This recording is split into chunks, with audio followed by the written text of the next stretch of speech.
요번에 윤석열 대통령이 아주 승기를 잡았다, 버틸 거리를 찾았다 하는 것이 체포영장의 문구, 바로 그것이죠.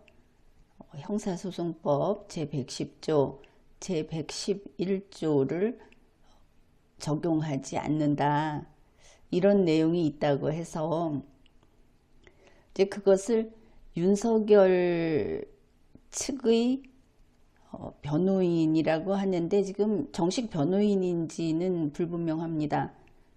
최근에 본 자료를 거기에 따르면 변호사 선임계도 내지 않았다는 것까지 보았고, 그 다음에 변동이 있는지는 모르겠습니다. 그러니 그 변호인들이 아무거나, 지금 윤석열 대통령 측은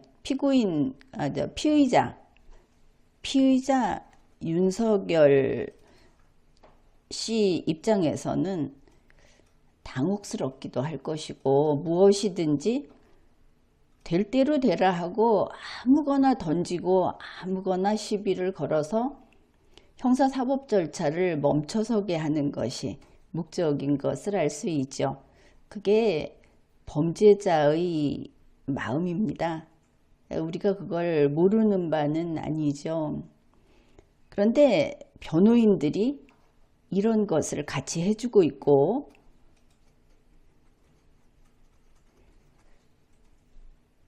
근데 이 변호인들이 법적으로 그 법정 대리인인가 아니면은 변호사 직업을 가진 윤석열 씨의 지인들인가 하는 것은 알 수 없습니다. 이번에 이야기할 것은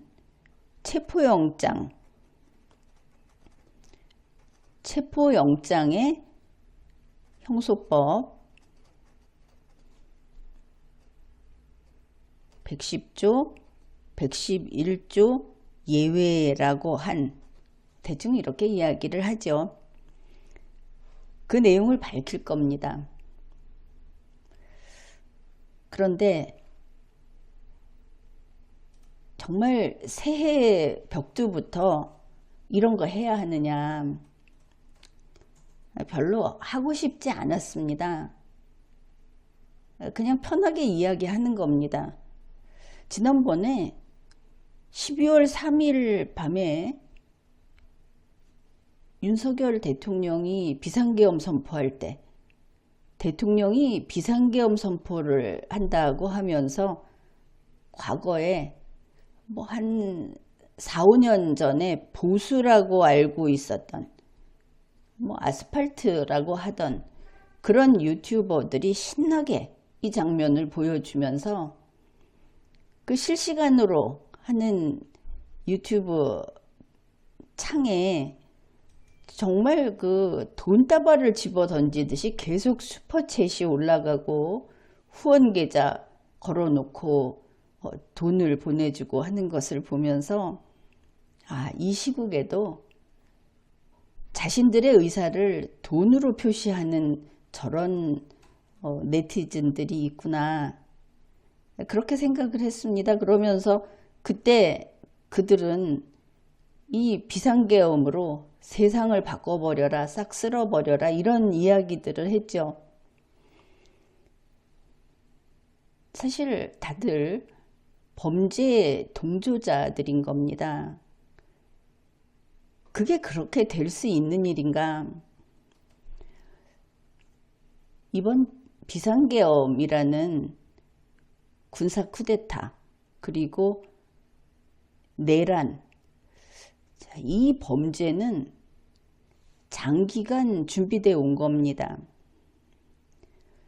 더는 이야기를 하지 않겠다 하고 평온한 새해 일상으로 돌아가려고 하고 있는데, 이 피의자 윤석열의 변호인들, 변호사 직업을 가진 지인들이 나서더니, 조선일보가 나서더니, 다른 그 언론사들이 여기에 가담을 하고, 그리고 이제는 국민의힘에서 이 영장을 발부한 판사를 탄핵하겠다고 합니다.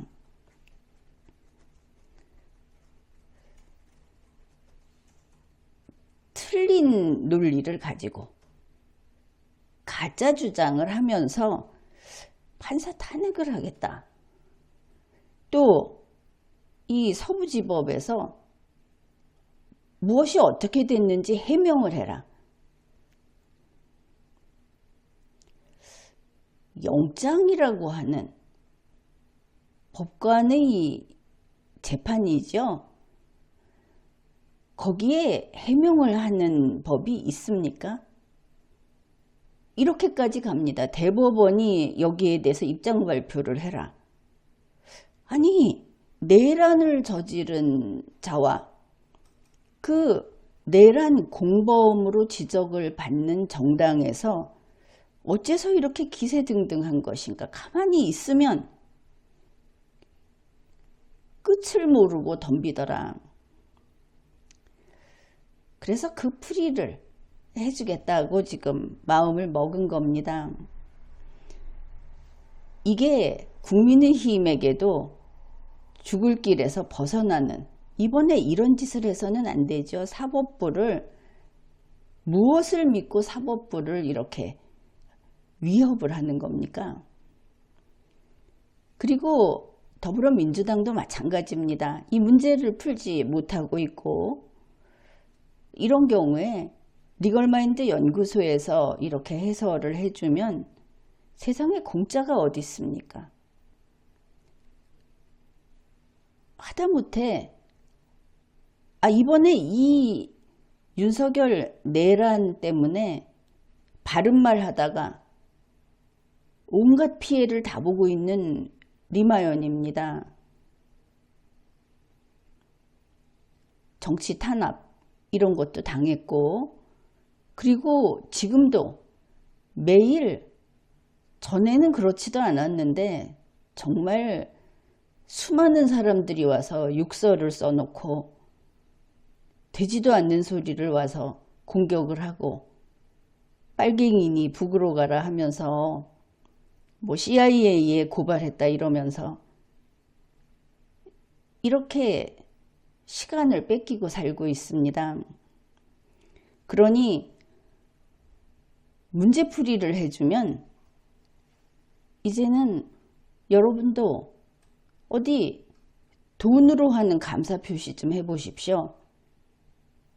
좀 지친다는 얘기입니다. 왜 법이 제대로 집행되지 않는가?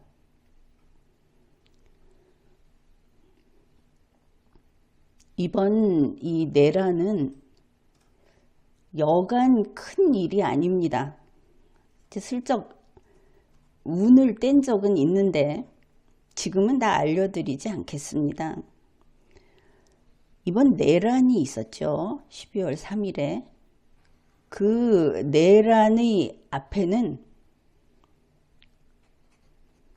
디지털 정보라는 것이 있습니다. 여기에서 지금 전 국민의 개인정보, 사생활 보호를 하는 조직이 있는 거 아시죠? 거기에서 국민의 정보를 관리하고 있습니다. 디지털 정보라는 것이 기술적으로, 현실적으로 가동되는 데는 아직 이르지 못했지만 정부는 조직을 바꿨죠.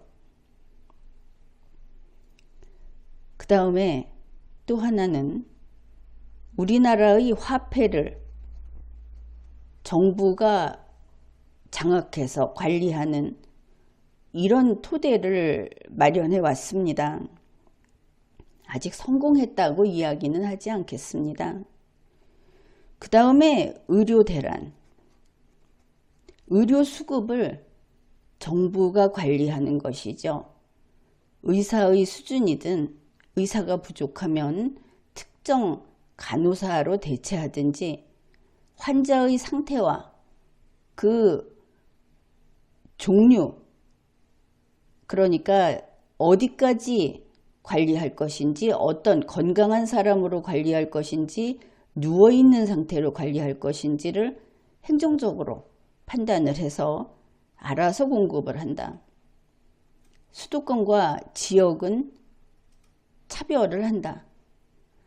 자, 이런 식의 이것이 의료 대란으로 이제 터져 나올 것이다. 사법부에서는 의대 신입생을 지금에 와서 되돌릴 수 없다는 판결을 하기는 했지만 그것이 길이 아니라는 겁니다. 지금은 아주 이례적인 상황이다. 내란의 바탕으로서 이런 준비를 해왔던 것이다. 따라서 디지털 정부도 멈춰 세우고 화폐를 장악하는 이것도 멈춰 세워야 하고 의료 대란도 당장 올해 전 국민이 힘들더라도 앞으로 10년, 30년을 생각해서 멈춰 세워야 합니다. 교육도 마찬가지입니다. AI 교과서 국회에서 논의가 됐고 그것을 말하자면 A급이 아니라 B급으로 살려두기로 했는데 그것이 그렇게 가서 될 일이 아닙니다. 그 디지털 교과서, 교육의 문제, 그리고 연금이라든지 여러 가지 연계되어 있는 복지 체계, 이 모든 것을 개혁적으로 뒤집어 엎어서 새로운 세상으로 만들고자 하는, 그런데 어떻습니까? 지금 나온 것으로 이 내란이 성공했을 때는 정부가 국회를 겸해서 가지고 있겠다는 이야기가 나왔죠. 그럴만하다고 봤습니다. 이번 내란이라고 하는 것은 이렇게 층층이, 이 화폐 문제는 추경호 기재부 장관 때부터 살펴야 하겠죠. 물론 그 전부터 물려받은 것이 있을 겁니다. 추측컨대 이렇게 겹겹이 쌓여서 준비가 된 그런 것의 결정판이 12월 3일의 내란이다. 지금 추상적인 이야기밖에 안 했습니다. 이런 것이다. 그런데 이런 엄청난 내란을 저질러 놓고 피의자 윤석열 그리고 국민의힘에도 상당수가 공범의 위치에 있겠죠. 또 다른 곳에도 있고, 이 사람들이 이제 발등에 불이 떨어졌으니까 무슨 소리든 하는 겁니다. 이 사람들이 저렇게 법을 모르는 것인가 하는 생각이 들 정도로 말도 안 되는 주장들을 하죠. 그 중에 하나가 또 체포영장 이야기인 겁니다. 그 전에 공수처는 내란죄가 그 수사 범위가 아니다. 그게 아니고 공조수사본부에서 하고 있지 않습니까? 또 공수처는 경찰 특공대를 가동하면 불법이다. 그거 그렇지 않죠. 무엇이든 지금 질러대고 있습니다. 그러니까 어디까지 왔느냐. 피의자 윤석열이 대한민국의 형사사법 절차에 저항하는 시위대에게 직접 글을 내리지 않았습니까? 메시지를. 내가 당신들 활동하는 거 보고 있다. 이렇게 지금 바닥까지 내려온 겁니다. 그 시위대들이 온갖 사회 불안을 조성하면서 폭력적인 자신들의 행동을 예고하고 위협하고 이러고 있습니다. 그런데 그 자리에 윤상현 의원이 가고 피의자 윤석열의 그 변호인이라고 하는 사람이 거기에 이 메시지를 전달했다고 뉴스에 나오고 이런 것이죠. 발악이다. 그 마음은 알 수 있죠. 자기들이 무슨 짓을 했는지는 생각을 안 하고 자기들에게 법적인 처벌이 다가온다고 하니까 발버둥질을 치고 있는 겁니다. 여러분, 지금 군인들 다 잡혀 들어가서 말없이 조사받고 있는 거 아시죠? 별이 몇십 개가 떨어지고 장성급, 영관급, 그리고 그 이외에도 수많은 우리 군 인력, 인재들을 거의 그 인생을 절단내버린 것이 윤석열입니다. 헌법을 위반하고 감히 국가의 반기를 들고 이 나라를 부셔서 새로 차지해 보겠다. 그러한 기도를 한 것도 괘씸하지만 이것은 이제 헌법과 법률이 응징을 할 겁니다. 그런데 국민의힘이 여기에 붙어서 하루 좀 희망이 보인다 하면 웃으면서 윤석열에게 달려가고 그게 좀 아닌 것 같다고 하면은 윤석열에게서 한 발 물러서고 이러고 있습니다. 1월 2일 현재 피의자 윤석열 측에서는 헌법재판소 재판관 정계선, 조한창 이 사람들 기피 신청을 하겠다는 뉴스도 나왔습니다. 또 이번에 이야기할 이 체포영장 형소법 규정의 예외를 규정했던 이것을 가지고 영장판사가 법을 무효화했다. 이게 불법영장이다. 그러니까 이런 이야기가 나왔죠. 이 체포영장을 집행하는 경찰은 불법이니까 그게 현행범이다. 이제 시위대 여러분은 현행범을 체포해라. 이런 말이 돌아가고 있고 돌아다니고 있고 온갖 헛소리와 내란 선동이 계속되고 있습니다. 나라가 불안한 것이죠.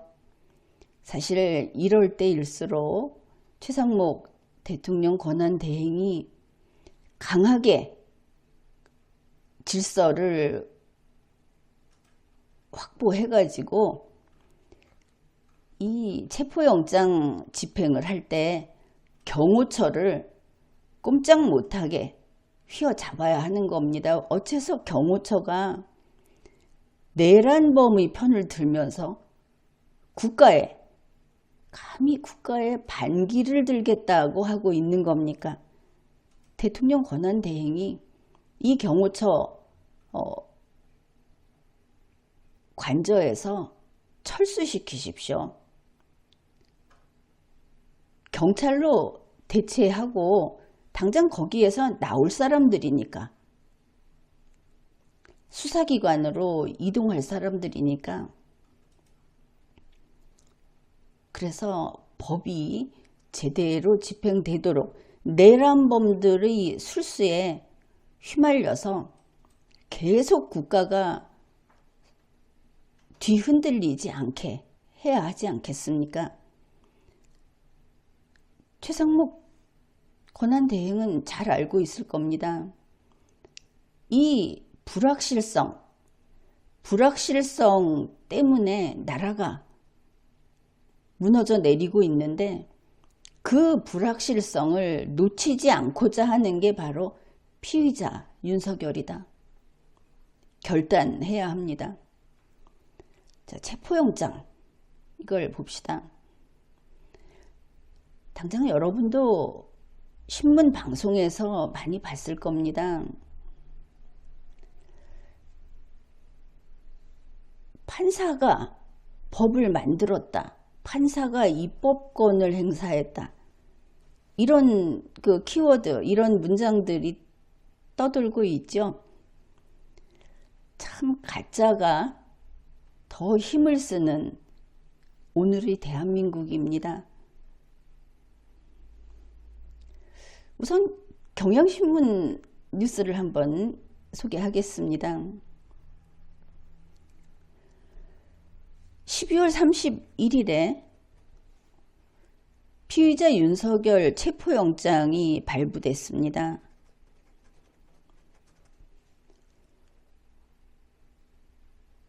(12월 31일에) 체포영장이 발부됐는데 1월 2일까지도 영장이 집행되지 않았습니다.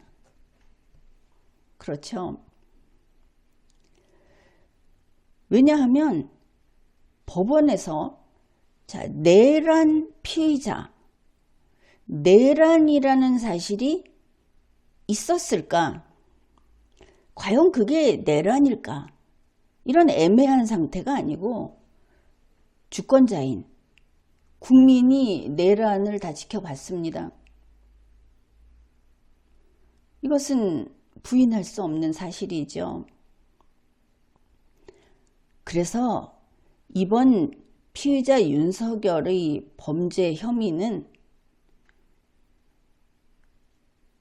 소명이 필요 없는 겁니다. 증명이 필요 없는 겁니다.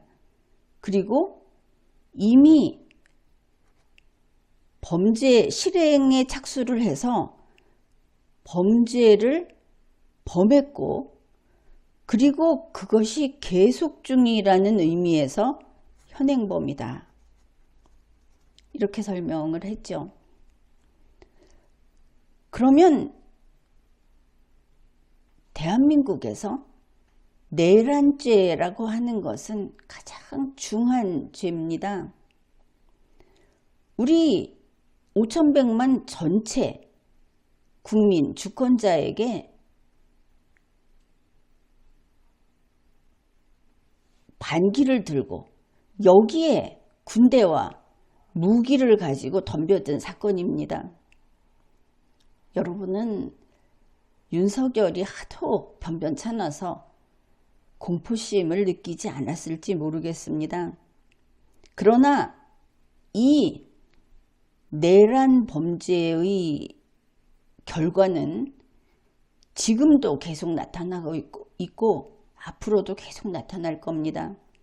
대한민국의 국민이 수십 명이 이것 때문에, 숫자가 더 많을 수도 있죠, 인생이 절단나게 된 겁니다. 그렇게 될 겁니다. 어쩌면 몇 명이 사형 집행을 당할지 모르겠습니다. 이런 사건은 그냥 넘어갈 수 있는 사건이 아닌 것이죠.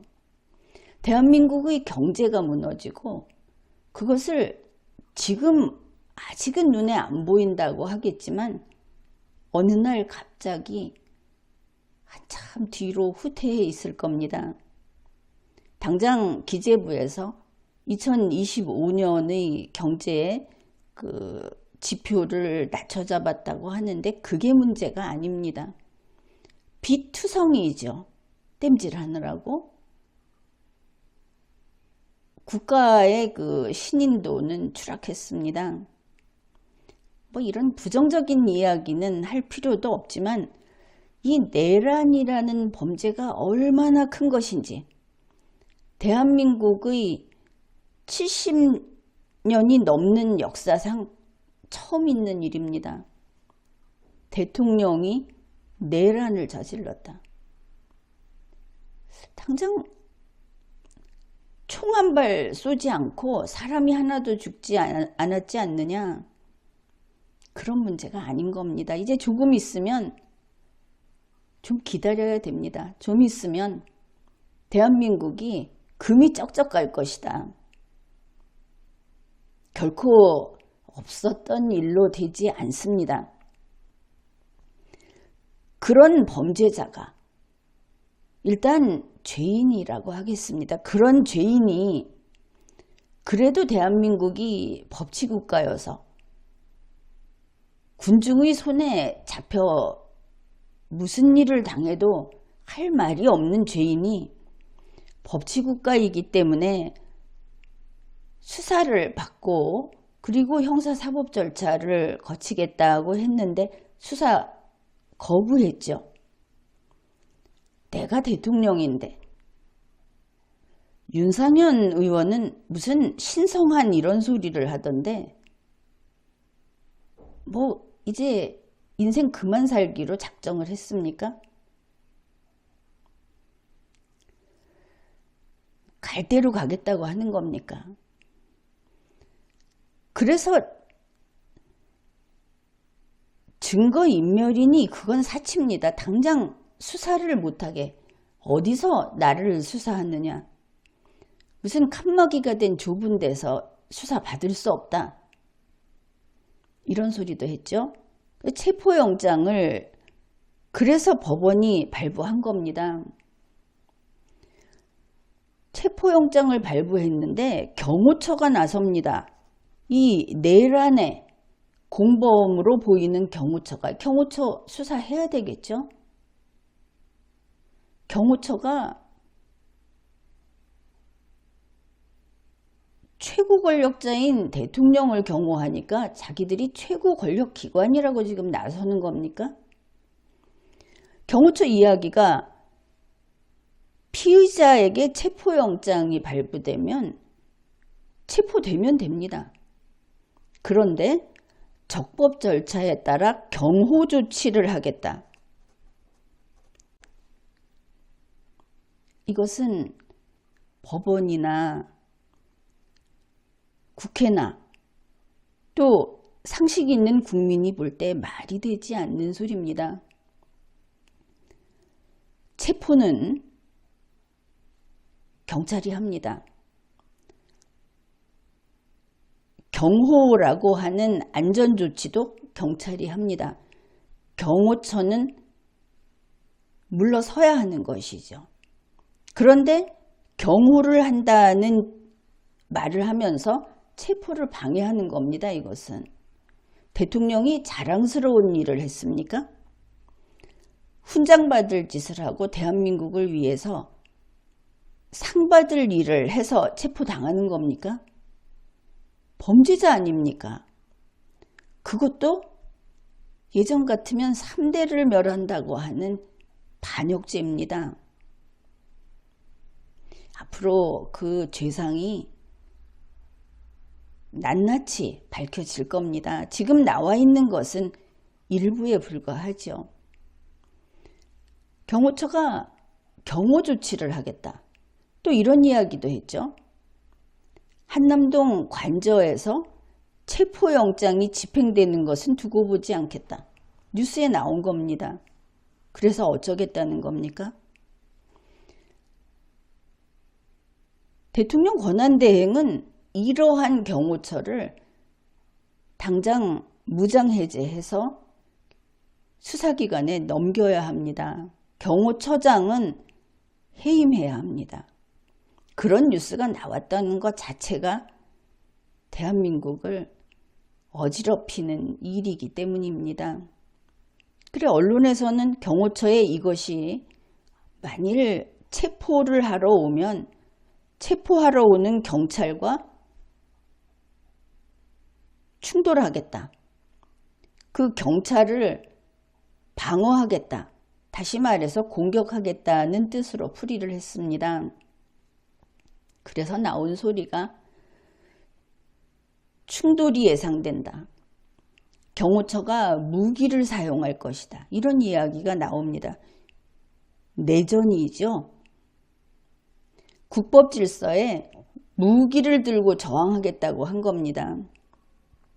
그래서 경호처에서 이런 식으로 저항을 한다면 역시 무기를 가지고 가서 제압하라. 그것이 법이다. 이렇게 이야기를 했습니다. 이런 경호처다. 그리고 지난 과오도 있죠. 경호처가 12월 27일에 삼청동 안가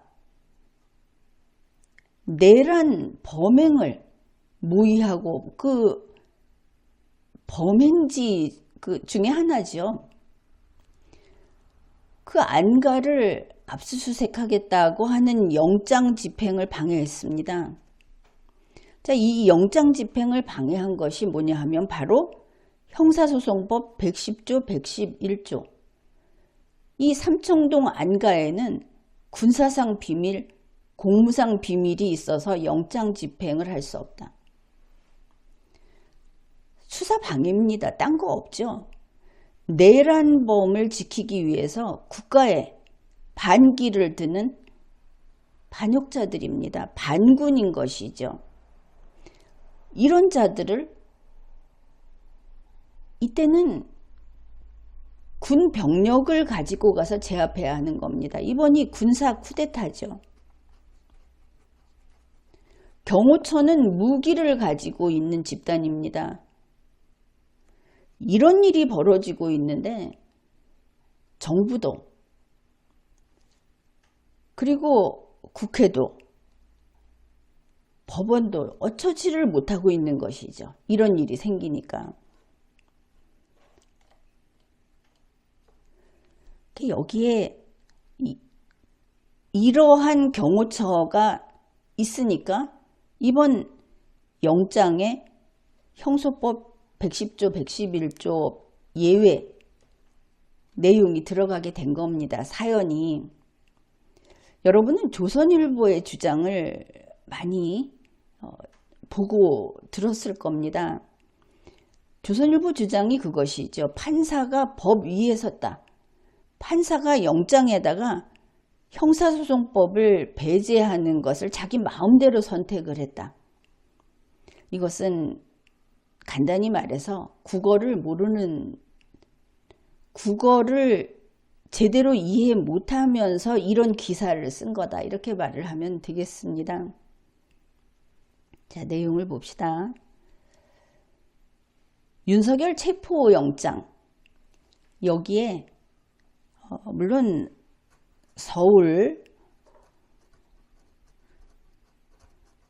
서부지법 영장 전담 판사가 영장을 발부했습니다. 그런데 윤석열이 개인으로서 일반 국민으로서 범죄를 지은 것이 아니고 대통령의 지위를 이용해서 대통령이라는 공무원으로서 범죄를 저지른 것이기 때문에 왜 서부지법이냐 하는 것은 논쟁거리가 되지 않습니다.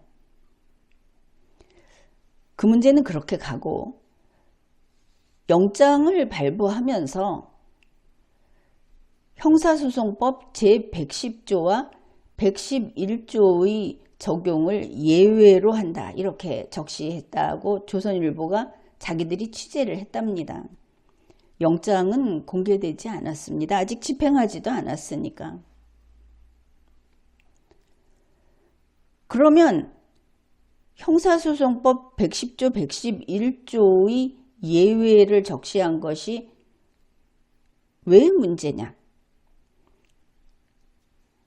조선일보가 주장하는, 그리고 지금 이 내란 피의자 윤석열 측에서 주장하는 내용을 보면 이런 겁니다.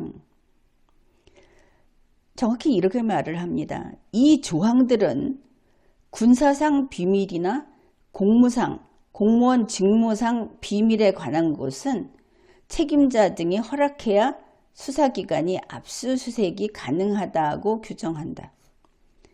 압수수색이구나. 이렇게 보면 되겠죠. 압수수색을 제한하는 내용이 여기 들어있고, 그런데 법원에서 이번에 압수수색의 제한을 풀어줬구나. 이렇게 이해하면 될 겁니다.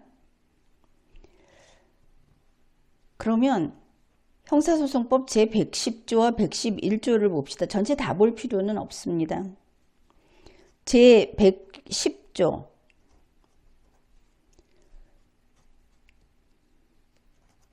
군사상 비밀과 압수. 군사상 비밀에 관한 내용을 압수하는 데 대한 것입니다. 압수입니다. 제111조 공무상 비밀과 압수 역시 압수입니다.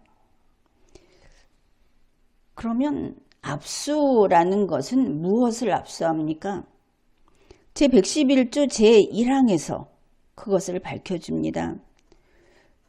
소지하는, 가지고 있는 또는 보관하는 물건이라고 규정을 합니다. 물건입니다. 제110조는 압수한 군사상 비밀과 관련된 압수하는 물건, 제111조는 공무상 비밀과 관련 있는 압수하는 물건입니다. 그러면 이렇게 보면 되겠죠. 형사소송법 제110조와 111조는 물건을 압수하지 말라. 압수할 물건을 수색하지 말라. 군사상 비밀이 있는 곳, 공무상 비밀이 있는 곳은 허락받아야 된다. 이런 뜻이 되겠죠. 이해했습니까? 그러니까 쉽게 말해서 대통령실에 압수수색을 간 적이 있습니다. 거부당했죠. 이것도 잘못된 겁니다. 대통령실에서 군사상 비밀, 공무상 비밀이 있기 때문에 대통령실을 수색하면 안 되고 물건을 압수하면 안 된다고 한 겁니다. 단서는 있죠. 허락이 없이. 이렇게 됩니다. 대통령실은 군사상 비밀과 공무상 비밀이 관련돼 있으니까 허락을 받지 않고는 이것을 수색하고 압수할 수 없다. 수색은 압수하기 위해서 하는 것입니다. 다시 말해서 형사소송법 제110조와 111조는 압수할 목적으로 물건을 수색하는데 사전 그 관리하는 자의 허락이 필요하다. 이런 내용입니다. 군사상 비밀, 공무상 비밀하고 관련된 경우는 됐습니까? 이게 110조와 111조입니다.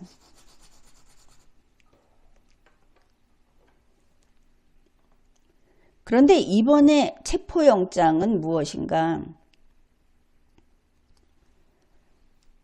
관저가 있죠. 관저가 집이 여러 채가 있습니다. 이 관저에 윤석열이 있습니다. 이번 체포영장은 영장이 여기 있으니 체포하겠소 하면은 이 사람이 나오면 체포하면 됩니다. 그런데 지금 윤석열이 보여주는 일들이 무엇입니까? 집 앞에 오지 마라 해서 경호처가 막아서고 시위대가 막아서고 안에 들어가면 어디 쌀돼지 속에 숨어있고 냉장고 속에 숨어있고 이런 사람이라는 것을 우리가 지금까지 보고 알게 되었습니다. 체포영장을 집행하려면 관저에 들어가서 이 사람이 어디 있는지 찾아야 하겠죠. 수색해야 하는 겁니다. 비겁하게 그리고 법을 무시하면서 협조하지 않으니까 법 앞에 복종하지 않으니까 아주 그냥 바닥인 범죄자니까 찾아야 됩니다. 어디 숨어 있는지. 그래서 형사소송법 110조, 111조의 수색은 이러이러한 범죄를 가령 윤석열이 칼로 사람을 찔러 죽였다 하면 그 칼을 찾기 위해서 수색을 합니다. 그리고 칼을 찾고, 칼은 물건이죠. 그 칼을 압수합니다. 법정에서 증거로 제시하기 위해서. 그런데 이번 영장은 윤석열을 체포하는 겁니다. 그래서 영장을 가지고 들어가서 윤석열을 찾습니다. 어디에 있는지 찾아다녀야 되겠죠. 윤석열을 찾아다니는 데는 군사상 비밀을 침해하지 않습니다. 공무상 비밀을 침해하지도 않습니다. 윤석열을 수색해서 윤석열을 체포하는 것이 이번 영장의 힘입니다. 영장이 부여한 힘입니다. 권능인 것이죠. 윤석열은 물건이 아니죠. 110조와 111조가 적용될 수가 없는 경우입니다. 그런데 왜 영장 발부 판사가 이걸 밝혔는가 하면 지금 피의자 윤석열과 경호처와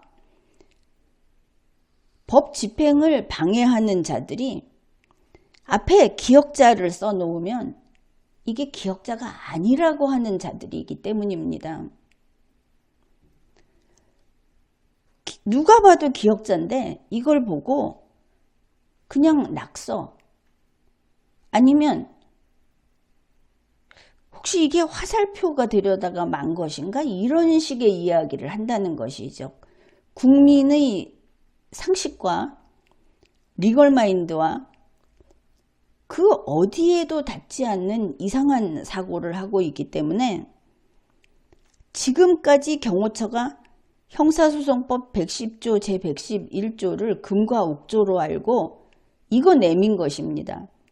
자, 대통령이 계신 곳에는 너희들 오지 못해. 영장을 갖고 있어도 영장 집행 못해.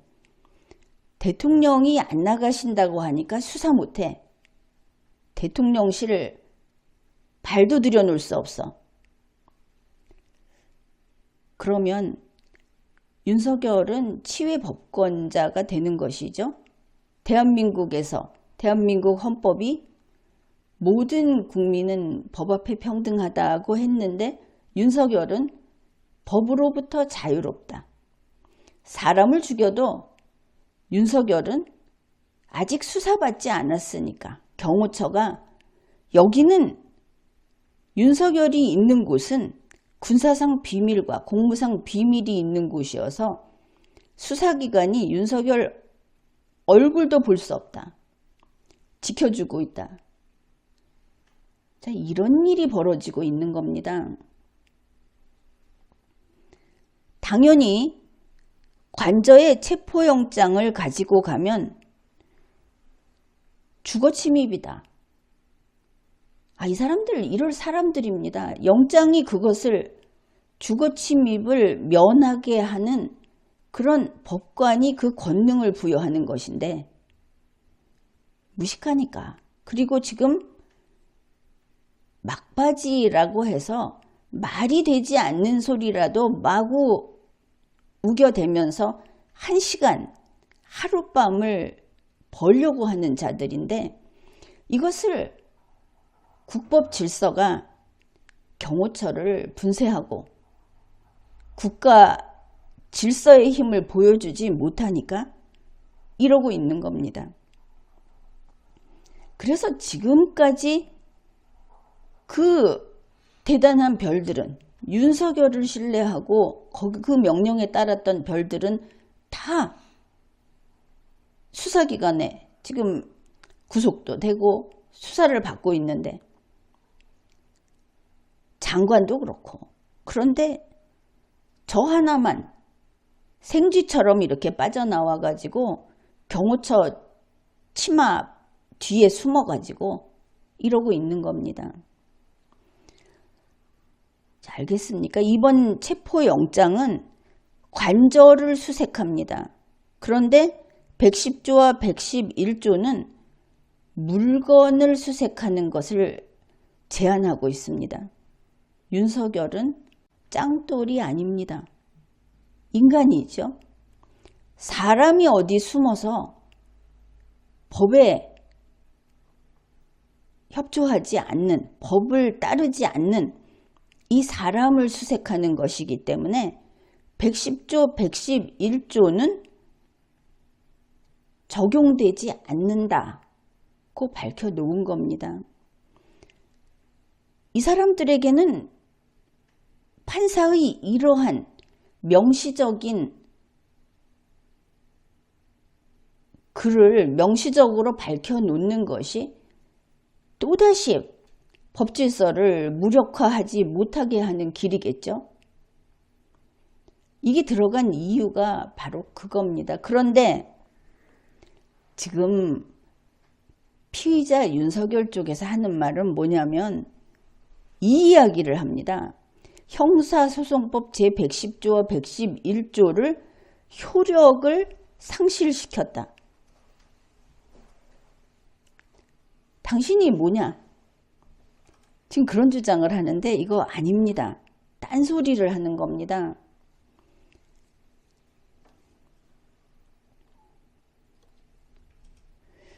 분명히 알아둘 것은 이겁니다. 군사상 비밀이 있는 장소에 윤석열이 숨어 있으면 군사상 비밀은 됐다. 그거는 군사상 비밀이 관저의 기와장이나 벽 페인트에 있지는 않겠죠. 그곳에 숨어 있는 윤석열을 찾는 것을 방해 못한다는 것이 이 예외라는 적시의 뜻입니다. 범죄 혐의를 밝혀줄 증거물을 찾아서 수색해서 압수하는 영장이 아니다.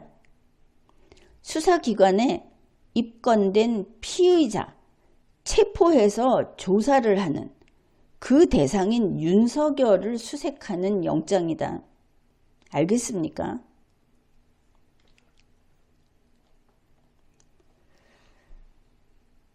윤석열 측의 윤갑근 변호사 말은 형사소송법 어디에도 판사가 형사소송법 110조와 111조를 효력을 상실시키는 권한은 없다고 돼 있다. 효력 상실시킨 적 없습니다. 생떼를 쓰는 겁니다. 그래 대법원에서 이 영장 발부 판사를 진상조사해서 징계하라고 요구를 했는데 말도 아닌 소리를 한 것이죠. 그냥 겁에 질려서 이제 막다른 곳에 막다른 골목에 거기까지 숨어 들어간 범죄자가 마지막 발악을 하는 거다. 의미 없다. 그것을 알아야 하겠습니다. 윤석열 측에서는 이걸 가지고 권한쟁의 심판을 청구하겠다고 하는데 이거는 길게 이야기하는 것이 시간이 아까우니까 윤석열에게는 청구인 적격이 없죠. 그리고 조선일보는 기사를 비틀고 정말 국어도 모르고 법도 모르고 가짜뉴스여도 나몰라라 하면서 기사를 쓰는 것 같습니다. 법조계에서 이러한 이 형사소송법 110조와 111조를 이번에 영장 발부 판사가 효력을 상실시키는 그런 헌법재판소와 같은 기능 또 입법부와 같은 기능을 한 것이다. 이런 소리를 하는데 관계없는 얘기입니다. 우선 예를 든 것이 장영수 교수입니다. 장영수 교수가 판사가 자기 판단으로 법률을 배제하는 것은 사법부의 역할의 범위를 벗어난 것이고 상권 분립을 위배한 것이다. 무슨 꿈같은 소리를 하는 겁니까? 장영수 교수도 이제 교수 그만할 때가 된 것이죠. 형사소송법 제110조와 111조가 무슨 조문인지 읽고 나서라도 조선일보에다가 이야기를 해라. 제 입으로 한 이야기는 책임져야 하는 거 아닙니까? 무슨 상권분립 위배입니까? 영장 발부 판사가 이번에는 이게 예외입니다. 똑똑히 알아두십시오. 라고 하는 내용을 상권분립 위배라고 한다면 장영수 교수도 언젠가부터 문해력이 형편없어졌다 이렇게 보입니다. 똑같은 이야기를 하고 있습니다. 다 요즘 흔한 말로 다 가짜뉴스입니다. 틀린 이야기입니다. 조선일보가 소개한 누군지 모르는 현직 부장검사가 이런 영장은 처음 본다. 법률 적용을 제한하는 것은 판사가 할 수 있는 일이 아니다. 이것은 입법의 영역이다. 이 영장 발부 판사가 법을 만들었다고 하는 말을 하는 것부터가 지금 당치 않은 말이죠. 그런데 1월 2일 노컷뉴스를 보면 이제 현직 부장판사의 실명이 나옵니다. 부산지법 성금석 부장판사라고 합니다. 이 사람이 법원 내부망인 코트넷에 이런 글을 올린 겁니다. 형사소송법 제110조, 111조의 적용 예외를 표기한 체포수색영장이 발부된 것이 사실인지 진상규명을 해달라. 법원에서 판결을 내렸을 때 그게 거기에 어떤 문장이 들어있다고 해서 그것을 사실 확인을 하고 진상규명을 하면 이제 어떻게 되겠습니까? 판결의 효력 그리고 판결의 권위 이것이 무너지겠죠. 뭐 이렇게 해서 이번에는 판사들을 마음대로 쥐어 흔들고 정치 앞에 줄 서게 하려는 것인지 모르겠지만 아무튼 거기에 협력하는 것처럼 보이는 말을 한 겁니다. 적법 조치를 희망한다. 그래서 법관이 법 위에 서거나 법률 위에 군림하거나 법률을 어기거나 비틀어서는 안 된다는 글을 썼다는데 성금석 부장판사 형사소송법 110조와 111조도 이해를 못하는 사람이라면 법원에서 이러한 사람의 재판을 국민이 받아도 되는지 판단을 해야 하지 않겠습니까? 너무 답답해서 하는 이야기입니다. 유행처럼 정치적으로 어느 쪽으로 우르르 몰려가면 법조문을 보고 판단해야 할 법관조차 이 짓을 하고 줄서기를 하는가. 성금석 부장판사가 한 이야기는 지금 노컷뉴스에 보도된 내용은 단 한 글자도 쓸 데가 없습니다. 완전히 틀린 이야기를 하고 있기 때문에. 그 다음에 수도권 지역의 한 부장판사가 이거를 서부지법에서 해명을 하는 게 옳다고 본다. 자, 일이 아주 커지고 있죠. 그래서 본안재판에서 이 영장의 위법성이 문제가 될 거다. 한도 없이 가고 있습니다. 형사소송법 110조와 111조는 인신에 대한 수색과 체포를 하는데 적용할 수 없는 조문입니다. 그런데 그것을 가지고 체포를 면하고자 하는 피의자 측에서 어떻게 예외를 규정하냐. 이런 어불성설이죠. 그런데 그게 대통령의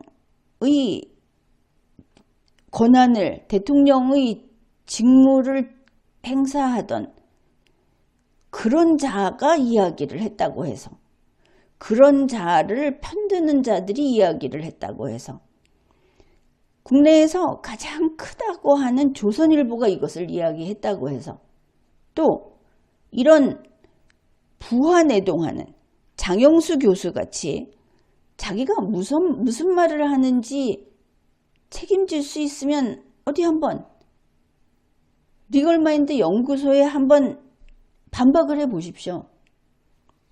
성금석 판사도 마찬가지입니다. 아, 내가 실수했습니다 라고 솔직하게 인정을 하든가. 자, 이런 자들이 교수요, 부장판사요 하는 자들이 여기에 들고 나서니까 그거 한번 영장을 한번 재판해 봐야 되는 거 아닌가? 지금 그 이야기죠. 영장을 심판한다는 것은 좀 문제가 있으니 영장 발부 과정, 결국 법관의 재판을 심판해 보는 게 어떻겠냐고 이야기를 하는 것인데 그것은 대한민국 국가 시스템에서는 없는 것입니다. 헌법재판소가 못합니다. 그런데 지금 이렇게 사법부의 권능을 흠집내고 있는 것이죠. 범죄자를 비호하는 자들이, 그리고 범죄자 측에서. 결국 그것이죠. 영장 그거 제대로 발부한 것인가? 만일 어디 트집 잡을 데가 없는 것인가? 있으면 어디 한번 해명을 해보든가, 아니면 대법원이 이 판사를 한번 조사해 보든가. 아무 문제가 없는데 이렇게 벌떼같이 들고 나서서 언론의 힘을 받고 권력의 힘을 받고 이러니까 마치 무슨 위법성이 문제가 된다느니 하는 터무니없는 이야기를 하는 겁니다. 더욱 놀라운 것은 2025년 1월 2일 판사 출신 나경원 의원이 이런 말을 썼습니다. 밝혔습니다. 영장 전담 판사는 해서는 안 되는 내용을 기재했다. 법조항 적용 배제. 마치 적용해야 될 법조항을 영장으로 배제하는 것처럼 나경원 정도의 경력과 판사 출신이었다는 것을 지금까지 내세웠으니까 인정을 해 줍시다. 그 정도 전문성이 있는 사람이 이렇게 썼다면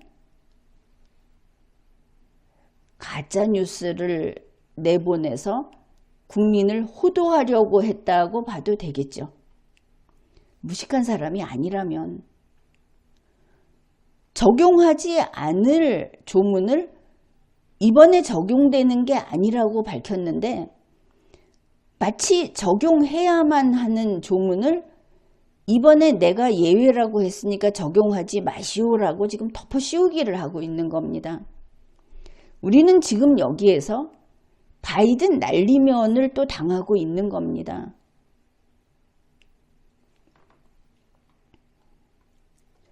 자, 한국일보 똑같은 1월 2일 뉴스입니다. 국회 법제사법위원회 소속 국민의힘 의원들이 법률의 효력, 이 사람들의 말은 더 알아듣기 쉽습니다. 이 형사소송법 110조와 111조를 이번 영장 발부 판사가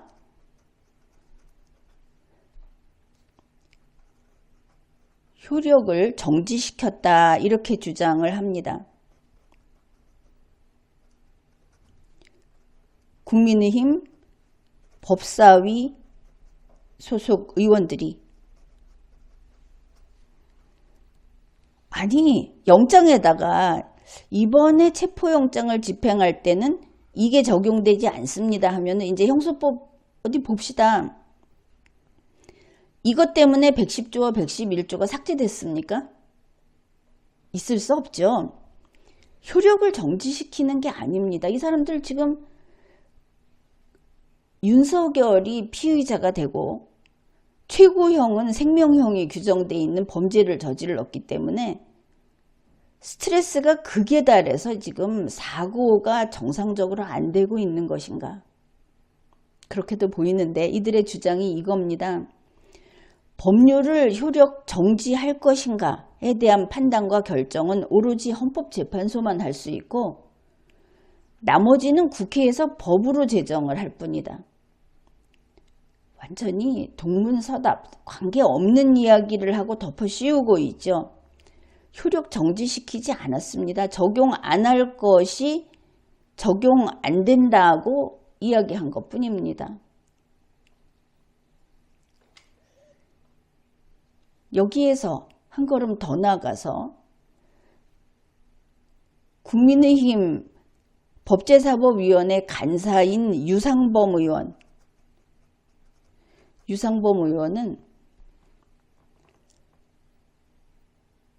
이러한 체포영장이 불법이다. 이거 불법 아닙니다. 아주 법에 충실한 그러한 영장입니다. 그런데 이것을 자기네가 이 영장을 보니까 형사소송법 제110조, 111조가 이제 죽었구나. 이 판사가 이 형사소송법 두 조문을 삭제해버렸구나. 이러면서 이 주장은 다 거짓말이고 그런 사실 없습니다. 그러면서 이거는 사법부를 문을 닫아야 될 정도로 중대한 위법행위다. 그래서 이 영장 발부 판사 탄핵을 이제 검토하겠다고 했습니다. 윤상현 의원도 똑같이 이야기를 하는데 판사가 마치 국회인 것처럼 이 법률을 효력을 정지시키는 이거는 판사가 특별법을 제정한 것과 마찬가지다. 대법원은 신속히 진상조사에 나서야 한다. 자, 지금 국회에 국민의힘 소속이면서 법제사법위원회 위원들 이런 이야기 한 사람들은 있지 않은 사실로 사법정부를 공격한 겁니다. 사법부를 폐쇄해야 된다. 이 판사에게 책임을 물어야 한다.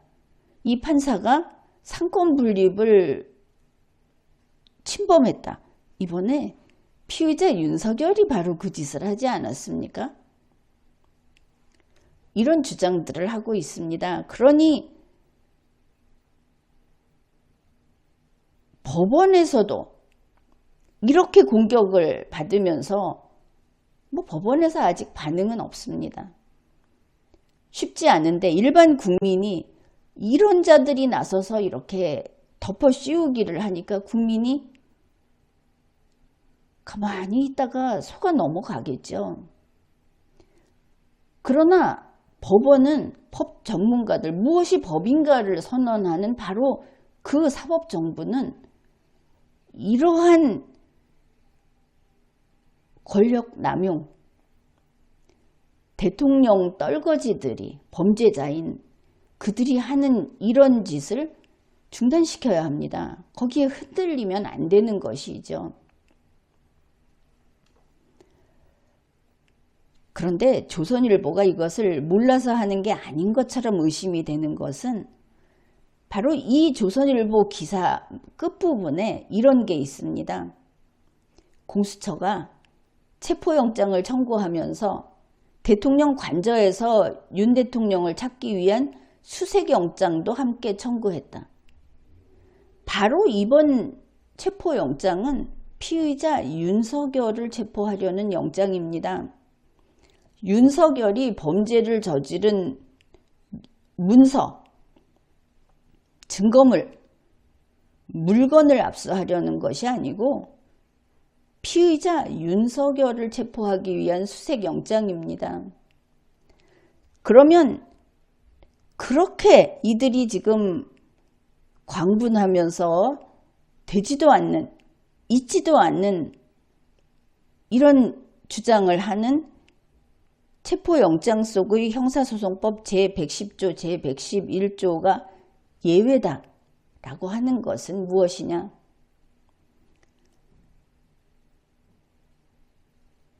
이런 사람들이니까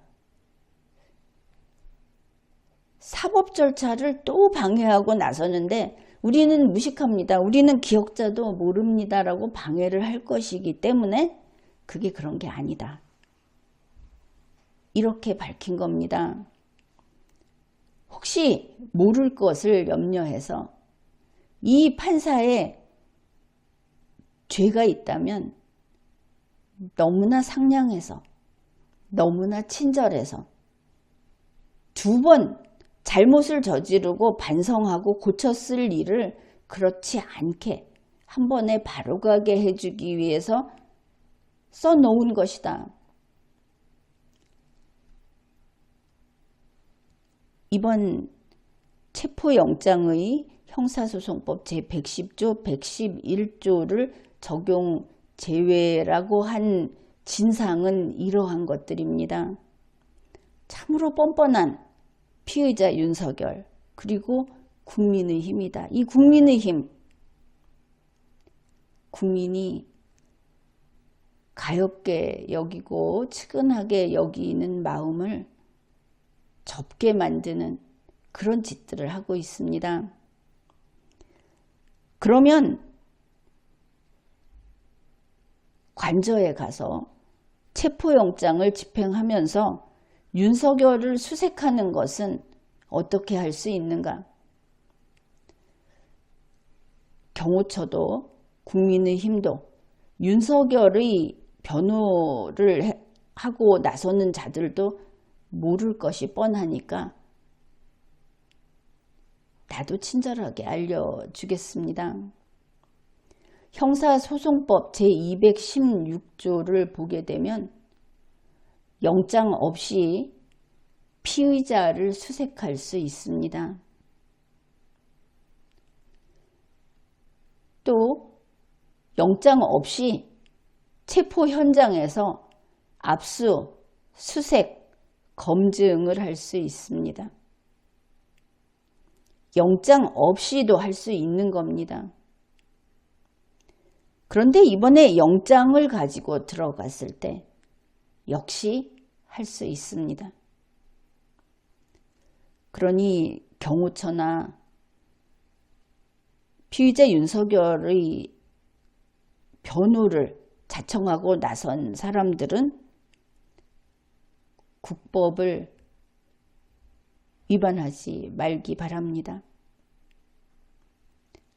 이번 체포영장은 흠없이 헌법과 법률에 충실한 영장입니다.